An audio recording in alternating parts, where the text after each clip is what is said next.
Bonjour à tous, frères et sœurs, je vous salue dans le nom du Seigneur.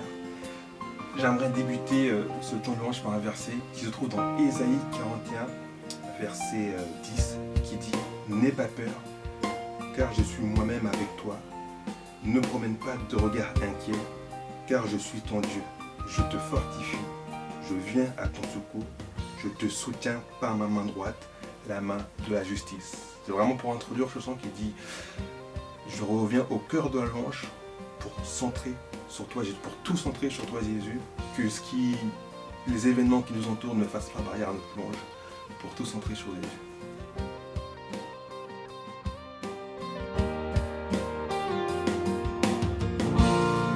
Le chant terminé, le rideau retombe, je viens simplement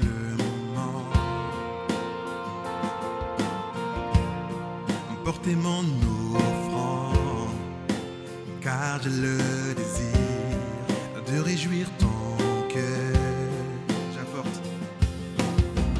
J'apporte plus qu'un beau chant, chanter ne suffit pas pour répondre à ton appel.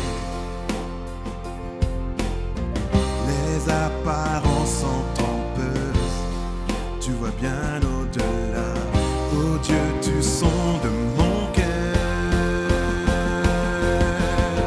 Je reviens au cœur de la louange pour tout centrer sur toi, centrer sur toi, Jésus.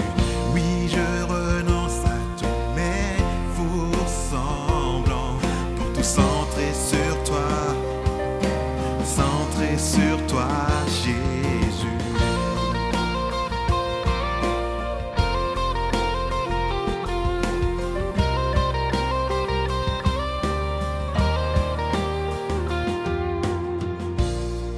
Roi d'éternité, qui peut exprimer ce dont tu es dit? Bien que faible et pauvre, je te donne tout pour toute ma vie. J'apporte plus qu'un beau chant, chanter ne suffit pas pour répondre à ton appel. Les apparences sont trompeuses, tu vois bien au-delà. Oh Dieu, tu sondes mon cœur. Je reviens au cœur de la louange pour tout centrer sur toi, centrer sur toi, Jésus. Oui, je renonce à tous mes faux semblants pour tout centrer sur toi, centrer sur toi, Jésus. Je reviens au cœur de la louange pour tout centrer sur toi, centrer sur toi, Jésus. Oui, je renonce à tous mes faux semblants pour tout centrer sur toi, centrer sur toi, Jésus. Centrer sur toi, centrer sur toi, centrer sur toi, centrer sur toi. Tout est centré sur toi, Jésus. Centré sur toi, centré sur toi, centré sur toi, centré sur toi, Jésus. Je reviens au cœur de la louange, tout centré sur toi, centré sur toi, Jésus. Oui, je renonce à tous mes faux semblants pour tout centrer sur toi, centré sur toi, Jésus. Je reviens au cœur de la louange pour tout centrer sur toi, centré sur toi, Jésus. Oui, je renonce à tous mes faux semblants pour tout centrer sur toi, centré sur toi, Jésus.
persévérant, son amour dure à jamais.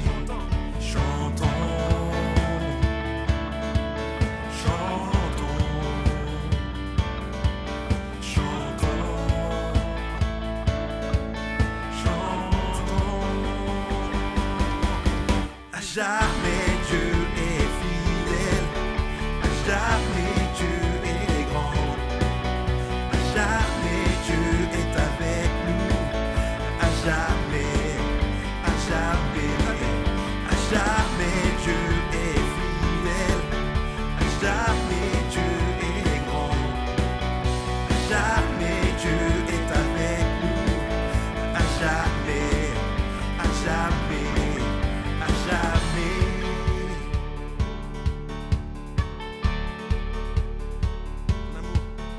Son amour dure à jamais. Son amour dure à jamais. Son amour dure à jamais. Son amour dure à jamais. Son amour dure à jamais. Son amour dure à jamais. Son amour dure à jamais. Chantons, chantons.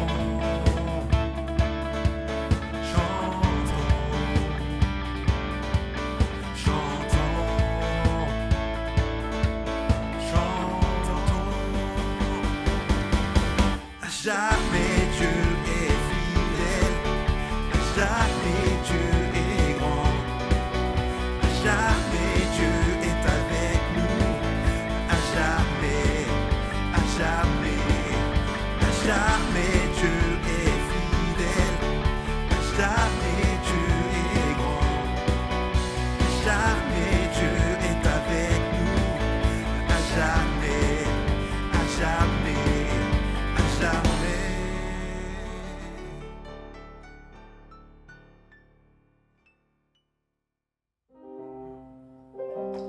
Bonjour à tous, nous sommes contents d'être avec vous en ce dimanche matin pour partager ces chants, en espérant que malgré le confinement, on puisse louer tous ensemble et que vous soyez bénis à travers ce moment.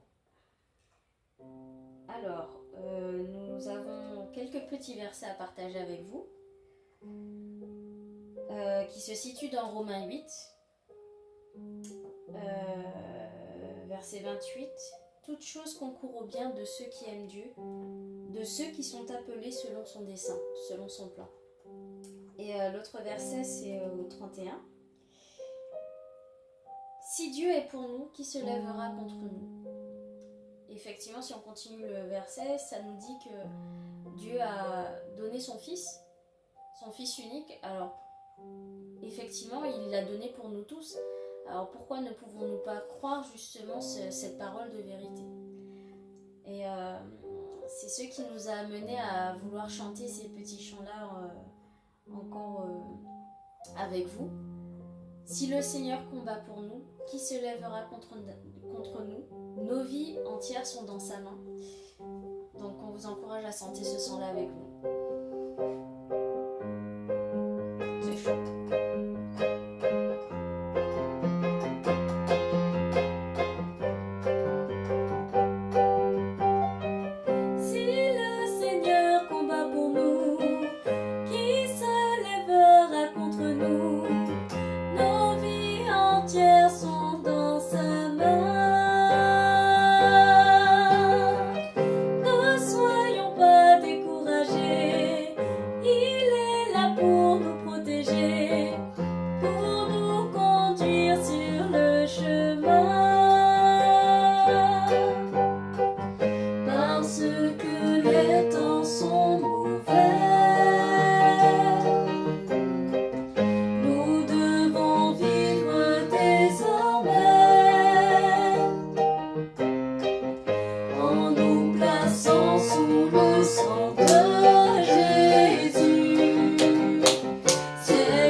soyons pas découragés.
poisson dans sa main.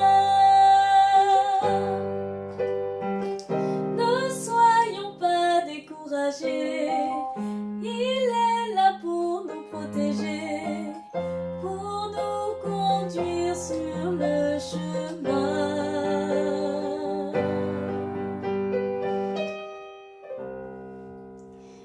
Il est là pour nous protéger, pour nous conduire sur le chemin. Alors du coup, c'est avec des cris de joie qu'on peut vraiment le chanter, peu importe où on est, peu importe dans quel état on est, dans quelle situation on se trouve. Vraiment, le Seigneur est là et on peut vraiment pousser des cris de joie vers lui et le remercier pour tout ce qu'il nous apporte et le remercier tout simplement pour le Dieu merveilleux qu'il est. Et il faut se confier à lui. Donc on vous encourage à chanter ça avec lui.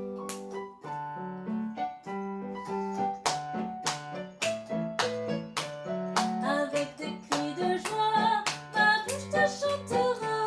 J'élèverai mes mains et te célébrerai. Avec des cris de joie, ma bouche te chantera. J'élèverai mes mains et te célébrerai. Oh Dieu, tu es mon Dieu. Oh Dieu, tu es mon Dieu. Mon âme te recherche. Après toi, Il soupira sur la terre desséchée. avec des cris de joie, ma bouche te chantera. J'élèverai mes mains et te célébrerai. Avec des cris de joie, ma bouche te chantera. J'élèverai mes mains et te célébrerai. Lorsque je pense à toi, Lorsque je pense à toi, les cieux sur ma je cour, médite sur toi, je médite sur les veilles de la nuit. avec des cris de joie, ma bouche te chantera. J'élèverai mes mains et te célébrerai. Avec des cris de joie, ma bouche te chantera. J'élèverai mes mains et te célébrerai. Notre bouche le chantera. Alors pourquoi notre bouche peut le chanter, peut le louer? Parce que tout simplement, c'est un Dieu qui nous a choisis. Il attend qu'une seule chose, c'est qu'on lui donne notre vie, qu'on lui donne notre personne entière et qu'on lui fasse confiance. Et ce chant Tu m'as choisi, c'est vraiment cette relation-là qu'il attend avec nous. Que peu importe les circonstances, qu'encore et encore, à chaque instant, tant qu'on respire, tant qu'on est là, tant qu'on est présent dans ce monde, qu'on puisse le servir et qu'on puisse vraiment le louer pour ce Dieu merveilleux qu'il est et pour tout ce qu'il nous apporte. Donc qu'on puisse vraiment chanter ce chant-là avec conviction et détermination. Voilà.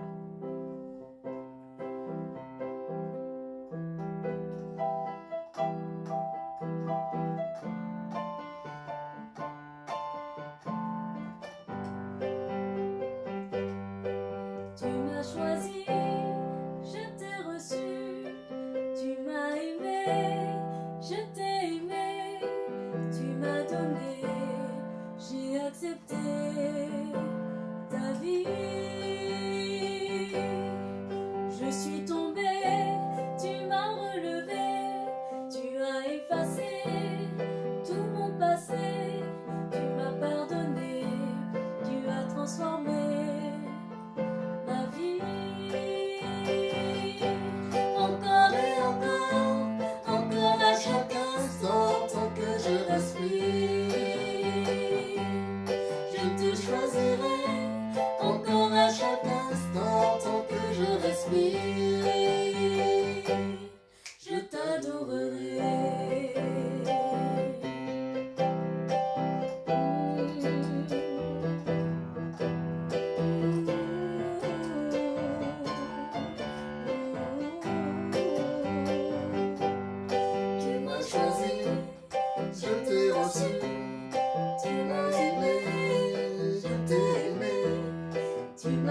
effacé tout mon passé, tu m'as pardonné, tu as transformé ma vie. Encore et encore, encore à chaque instant, tant que je respire, je te choisirai. Encore à chaque instant, tant que je respirerai. Encore et encore, encore à chaque instant, tant que je respire, je te choisirai. Encore à chaque instant, tant que je respire, je t'adorerai.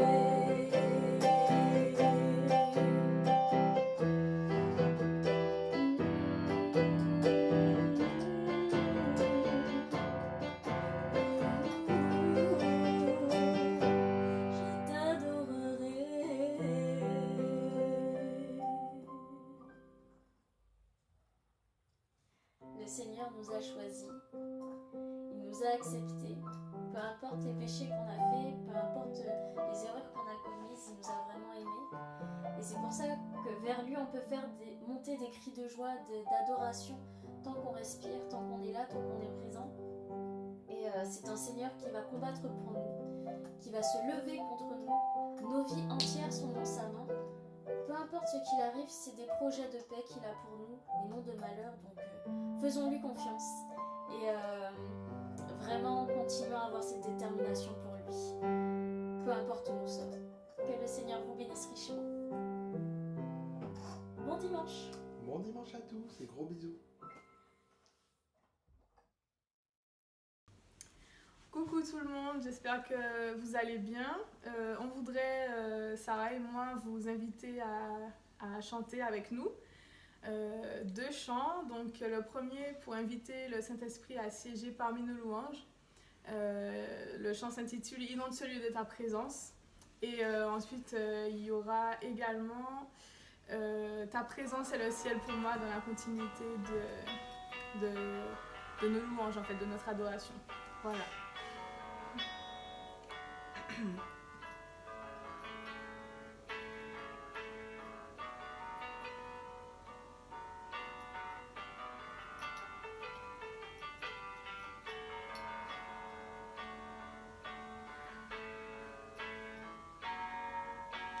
Inonde ce lieu de ta présence, nous avons besoin de toi. Inonde ce lieu de ta présence, nous avons besoin de toi. Viens, Esprit de révélation, souffle sur nous, souffle sur nous. Viens, Esprit de révélation, souffle sur nous, souffle sur nous. Nous avons besoin de toi en cet instant. Seigneur, sois le centre de nos vies. Et qu'en moi s'élève un chant, une mélodie, témoignant de ta grâce infinie. Nous avons besoin de toi en cet instant. Seigneur, sois le centre de nos vies. Et qu'en moi s'élève un chant, une mélodie, témoignant de ta grâce infinie.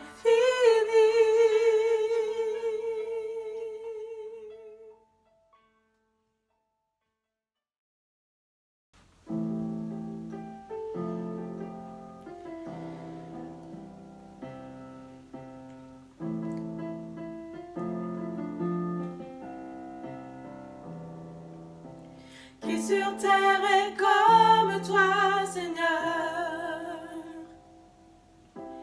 amoureux, infinie valeur.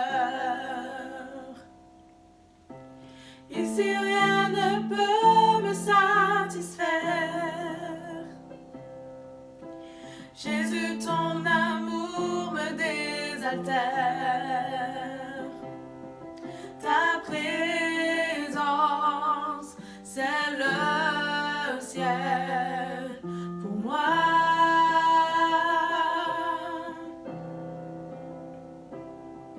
Ta présence, c'est le ciel pour moi.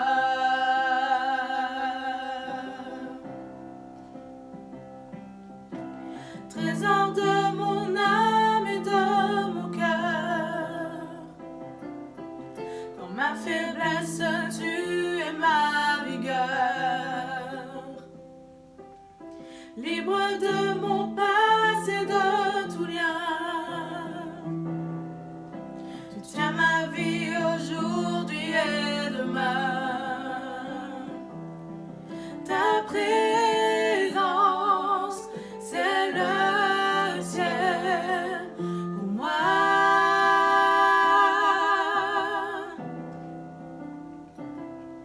Ta présence, c'est le ciel pour moi.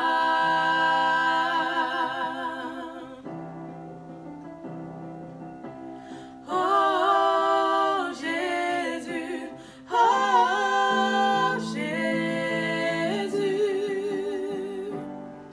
ta présence est le ciel pour moi. Oh Jésus,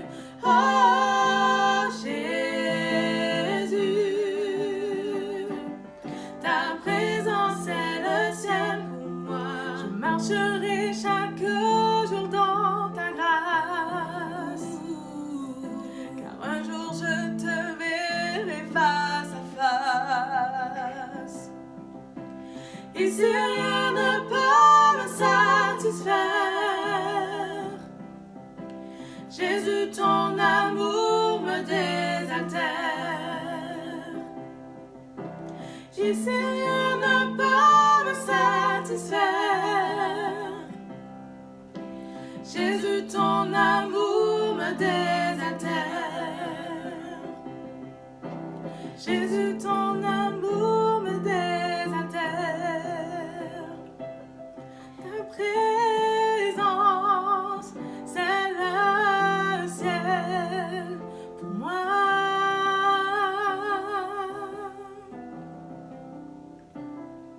Ta présence, c'est le ciel pour moi.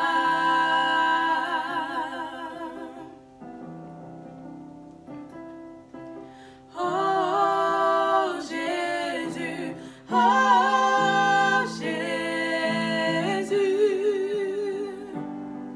ta présence est le ciel pour moi. Oh Jésus,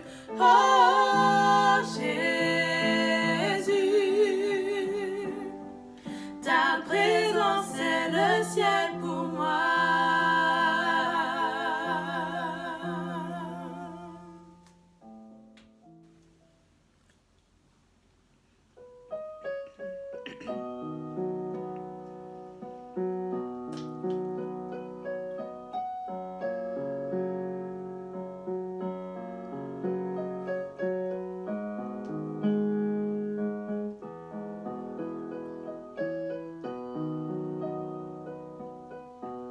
Si la lune me glace et le soleil menace, Créateur des étoiles, mon secours est en toi. Si mes larmes ruissellent et que mon pas chancelle, Créateur de la terre, mon secours est en toi. Je lève les yeux vers les hauts sommets.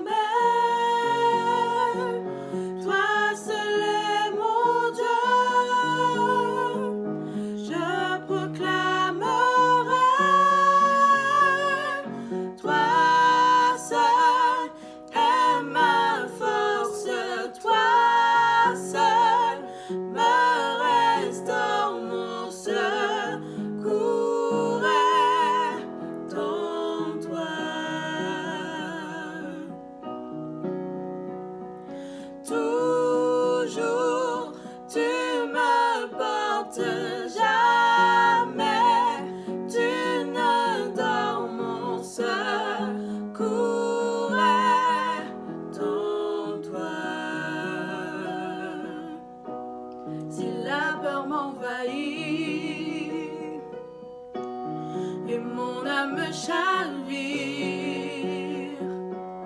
Créateur de la vie, mon secours est en toi.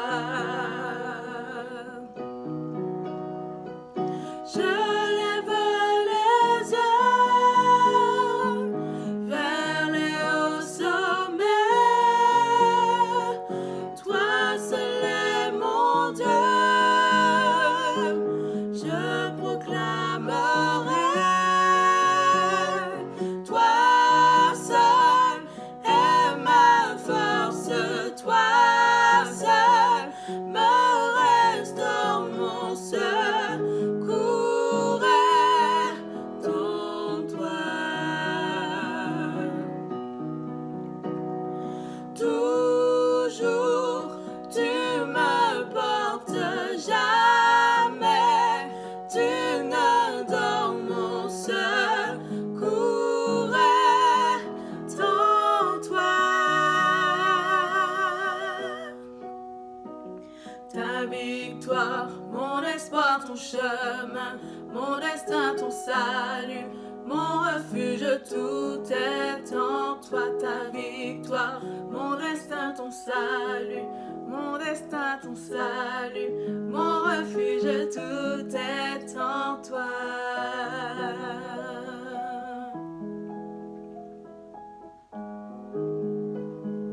Tout est en toi.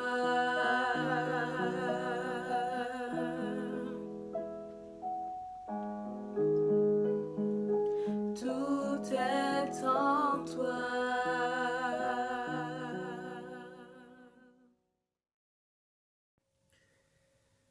Bonjour à tous, chers frères et sœurs, et bienvenue à ce moment de partage. Nous continuons de vivre ces circonstances tellement particulières, tellement inédites. Qui a connu cette réalité que nous vivons actuellement, d'être pour la plupart confinés chez nous? Nous avons l'impression de vivre comme une église en exil. Mais nous voulons que notre vie d'église continue. Et c'est l'occasion d'approfondir les liens entre nous et d'approfondir notre relation avec le Seigneur dans ces temps d'épreuve. Bienvenue donc à tous. Je vous invite à une lecture dans la lettre de Paul aux Romains, Romains chapitre 8, versets 18 à 27. Romains chapitre 8, versets 18 à 27.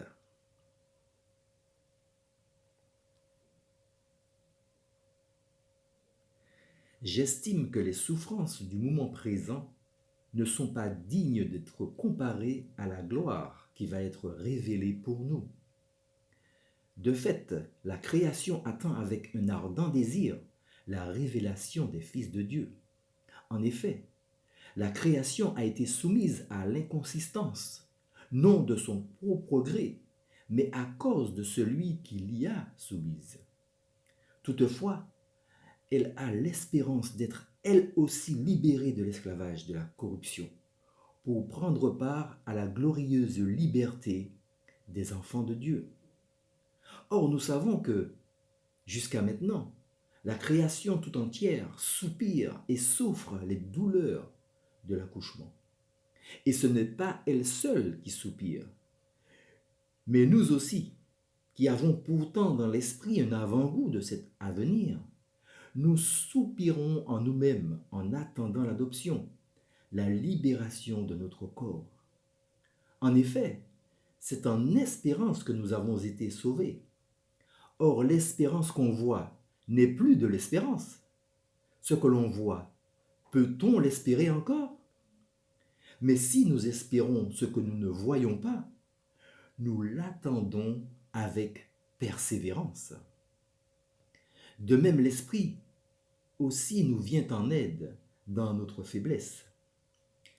En effet, nous ne savons pas ce qu'il convient de demander dans nos prières, mais l'Esprit lui-même intercède pour nous par des soupirs que les mots ne peuvent exprimer.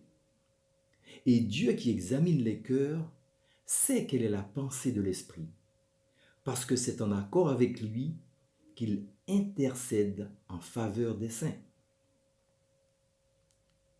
Amen. Je vous invite à la prière.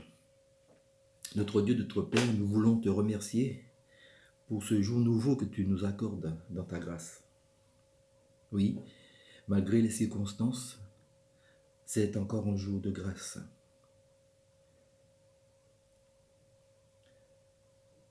Où Jésus lance cet appel qui résonne à travers le monde.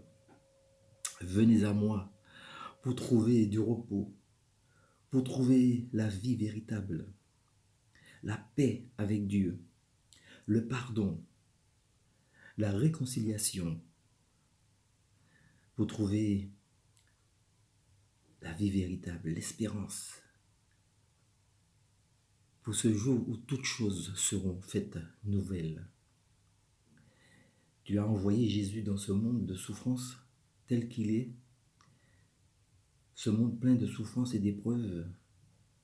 Tu nous l'as envoyé comme un berger pour nous ramener à toi, malgré nos chemins tortueux. Et ta voix se fait entendre, venez à moi, revenez à moi. Tu nous dis qu'en toi nous pouvons trouver ce pourquoi tu nous as créés. Cette relation parfaitement sûre et éternelle avec toi.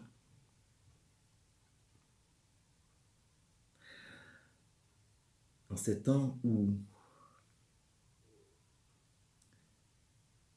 les idoles aux pieds d'argile montrent leur impuissance, en ces temps où le temps semble s'arrêter, Seigneur, conduis nos regards vers toi. Toi qui es le Dieu de la vie et le Dieu d'éternité. Toi qui es le Créateur, toi qui es l'alpha et l'oméga, nous voulons te remercier. Et nous voulons te remercier pour ce que tu es. Et nous te remettons notre pays et ce monde. Délivre-nous de cette épreuve. Et nous voulons te prier en particulier pour tous ceux qui sont en première ligne. Bénis chacun. Nous te prions également, Seigneur, d'attirer à toi des hommes et des femmes. Des hommes et des femmes qui te cherchent dans ces moments. Merci, Seigneur, pour ta parole, qui est vivante et qui nous parle encore aujourd'hui. Amen. Je vous invite à ouvrir à nouveau vos Bibles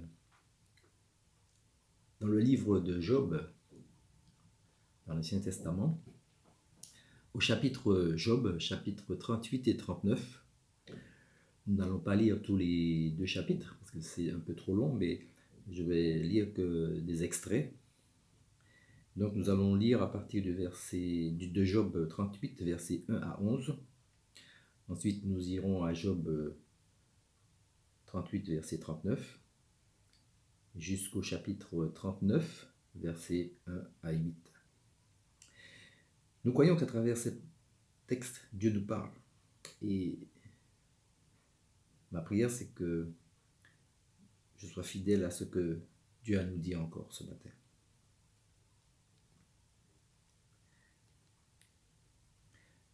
Job 38, versets 1 à 11. L'Éternel répondit à Job du milieu de la tempête, il dit : Qui est celui qui obscurcit mes plans par des discours dépourvus de savoir ? Mets donc une ceinture autour de ta taille comme un vaillant homme. Je t'interrogerai et tu me renseigneras. Où étais-tu quand j'ai fondé la terre ? Déclare-le puisque tu es si intelligent. Qui a fixé ces dimensions ? Tu le sais, n'est-ce pas ? Ou qui a déplié le ruban à mesurer sur elles ? Sur quoi ces bases reposent-elles ? Ou qui en a posé la pierre angulaire alors que les étoiles du matin éclataient ensemble en chants d'allégresse et que tous les fils de Dieu poussaient des cris de joie ?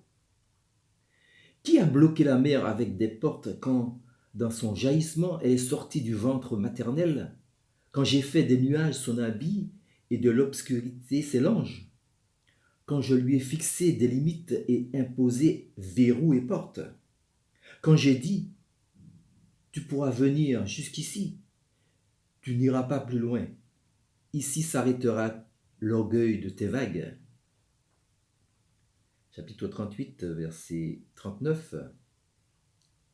Chasses-tu la proie pour la lionne et satisfais-tu l'appétit des lionceaux?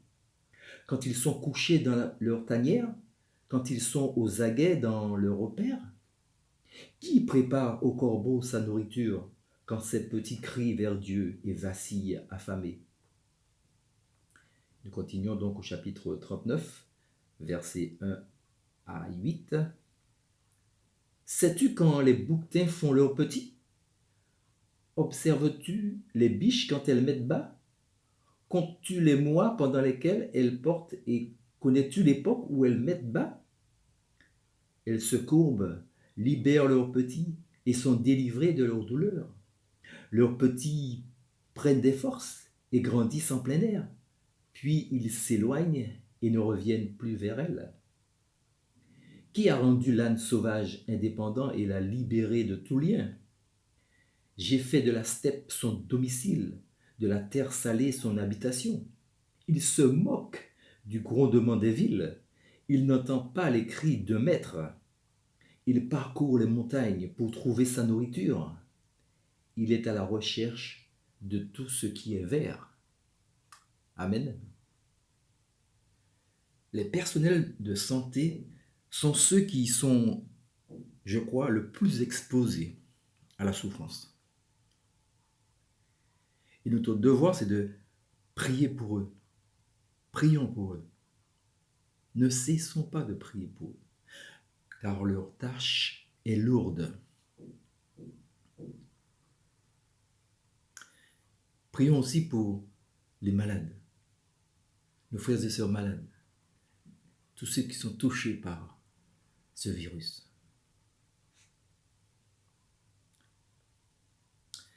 Mais tout chrétien fait face à la problématique de la souffrance en rapport à ce que nous croyons sur Dieu et ses projets.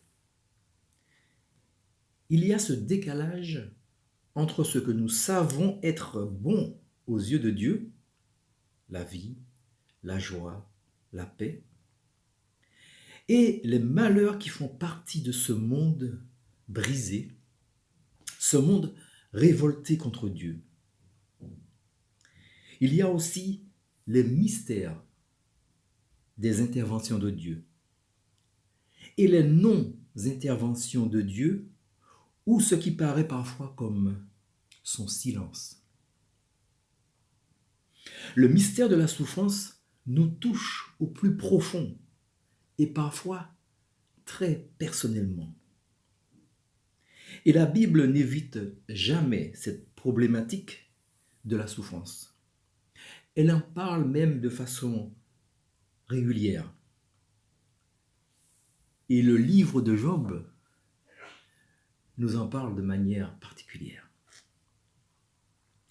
Ces chapitres que nous avons lus nous montrent comment Dieu a répondu à un homme accablé par la souffrance. Un homme qui lui demande « Pourquoi ? Pourquoi ?» Ses enfants sont morts, il a perdu tous ses biens, il a une maladie de la peau tenace. Et il pose cette question à Dieu. Où es-tu? Où es-tu? Et Dieu répond en inversant la question. Et toi, Job, où étais-tu? Où étais-tu?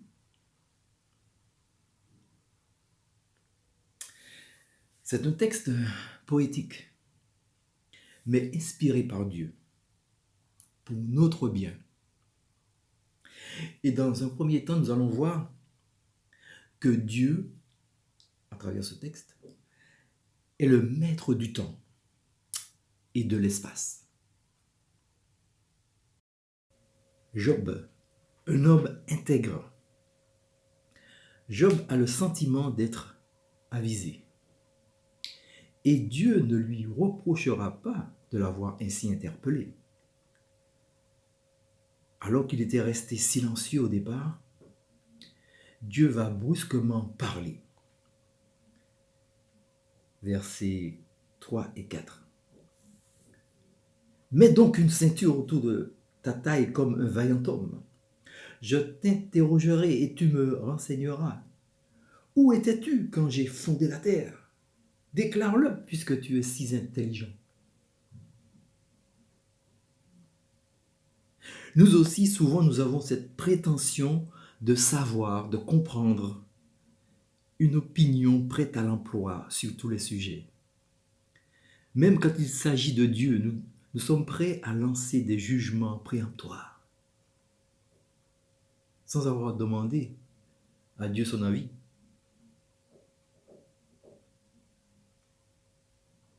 Job n'a rien fait qui mérite tout ce qui lui arrive. Mais son erreur, c'est de penser qu'il a un regard avisé, un regard juste sur tout ce qui le concerne. Et il conclut sa complainte au chapitre 31, versets 35 et 37. Si seulement quelqu'un m'écoutait, voilà mon dernier mot, que le Tout-Puissant me réponde. Quant à la plainte écrite par mon adversaire, je la mettrai sur mon épaule, je la porterai sur mon front comme une couronne. Je lui rendrai compte de ma conduite dans le détail. Je m'approcherai de lui comme un prince. Je m'approcherai de lui comme un prince. Dieu va lui répondre. Et on s'attend à ce que Dieu lui donne une explication. Mais à aucun moment, il va le faire. Par contre, Dieu va retourner la question de Job. Où étais-tu quand j'ai fondé la terre, toi?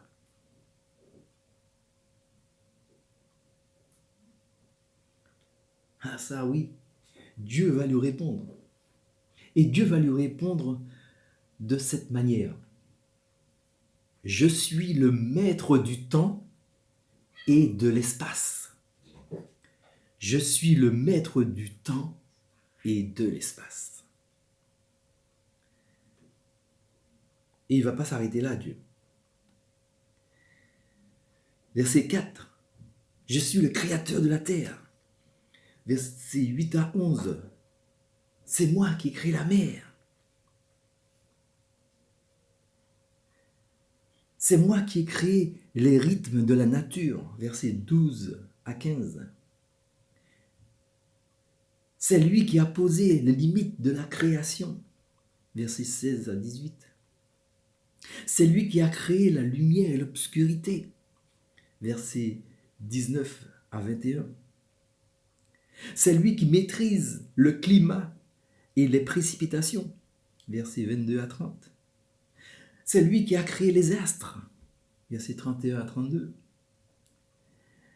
C'est lui qui a créé la sagesse et la connaissance.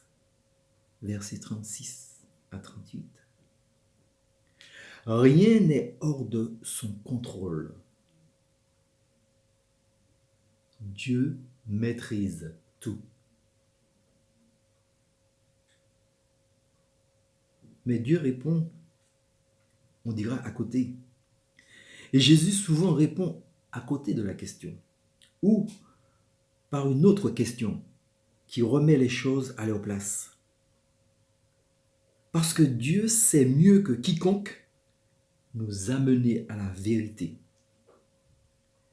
Car il est la source de toute vérité. Dieu sait mieux que quiconque nous amener à la vérité. Car il est la source de toute vérité. Je suis le chemin, la vérité et la vie. Un peu comme Moïse dans le buisson ardent. Je suis qui je suis. C'est ce que Job a besoin d'entendre. Se rappeler qui est Dieu. C'est ce que nous avons besoin d'entendre aujourd'hui. Qui est Dieu? La situation de Dieu, la situation de Job n'échappe en rien à Dieu. Dieu maîtrise. Job ne maîtrise pas grand-chose. Et ça aussi, Job a besoin de l'entendre. Nous aussi, nous avons besoin de l'entendre. Nous ne maîtrisons pas grand-chose. Il y a une quantité de relations de cause à effet que nous ne maîtrisons pas et qui sont liées les unes et les autres à l'infini. Pensez au Covid-19. Nous ne maîtrisons pas grand-chose de ce qui se passe dans le monde. Mais il y a un et un seul qui voit et qui maîtrise ce maillage de cause et d'effet. Lui, il les voit de façon complète. Qui sait ce que Dieu est en train de faire dans cette crise, cette épidémie du Covid-19? Qui sait ce que seront les conséquences directes ou indirectes? Le fait de savoir que Dieu, lui, maîtrise toutes choses, c'est la réponse que nous avons besoin dans notre souffrance. Ce n'est pas un fatalisme, mais une confiance réfléchie, consciente, une confiance raisonnée dans un Dieu personnel, créateur, tout-puissant. Un Dieu qui a prouvé son amour pour nous en envoyant son Fils Jésus-Christ pour vivre la souffrance humaine et la subir à notre place. Il a pris notre place. La condamnation de nos fautes pour que nous n'ayons plus à subir cette condamnation. Qui aurait pu croire que la plus grande injustice, Dieu clouerait sur une croix, la plus grande injustice aboutirait à notre délivrance, à notre salut. Le Dieu de la croix est celui dont les projets ne sont jamais menacés, même par les pires épreuves. Amen. Dieu nous a prouvé de manière incontestable que ses projets pour nous sont bons. Dieu maîtrise le temps, l'espace. Tout sont dans sa main, sous contrôle. Nous ne comprenons pas tout, et c'est normal. Nous pouvons crier notre douleur, interpeller Dieu, mais reconnaissons humblement devant lui nos limites. L'incarnation, la croix, la résurrection, ce Dieu-là donne toujours le dernier mot à la vie. Et voici mon deuxième point. Dieu, le maître de la vie. La vie que Dieu a créée est infiniment riche. Et le chapitre 39 se penche sur le monde animal avec tous ces petits détails. L'idée centrale, c'est que Dieu met tout en œuvre pour la vie. Dieu prépare la nourriture des animaux. Il prend soin des animaux. Il connaît tout d'eux. Verset 1, verset 3. C'est un peu comme quelqu'un que vous allez interroger et qui est passionné par quelque chose. Et si vous lui posez une question sur ce sujet dont il est passionné, vous aurez du mal à l'arrêter. Verset 12, Dieu parle de l'aile de l'autruche. Verset 24, il parle du cheval, etc.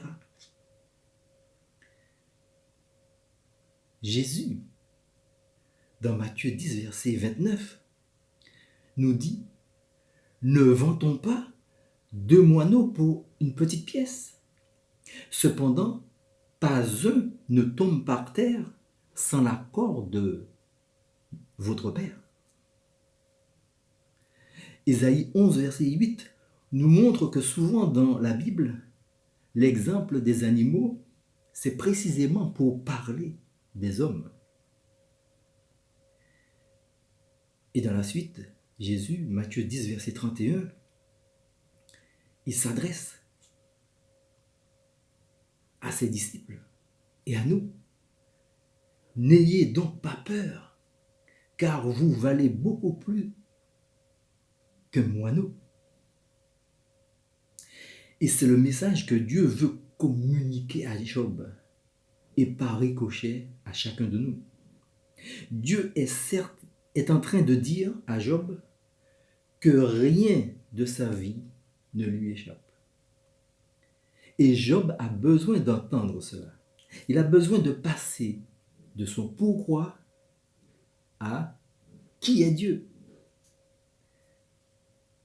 La dernière lettre de l'apôtre Paul nous montre le fondement de la confiance inébranlable de Paul. Alors qu'il est en prison et qu'il va bientôt être exécuté, et j'en passe. 2 Timothée 1, verset 12.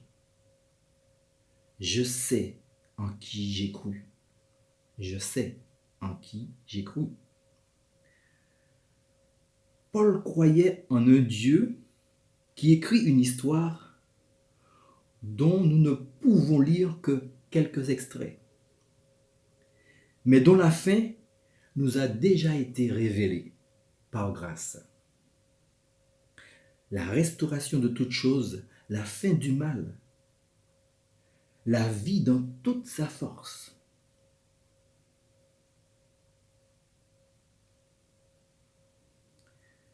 C'est vrai que nous vivons un moment particulier, inédit.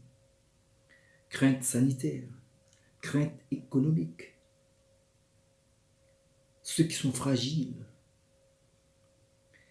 des projets qui s'écroulent. Tout paraît si chancelant.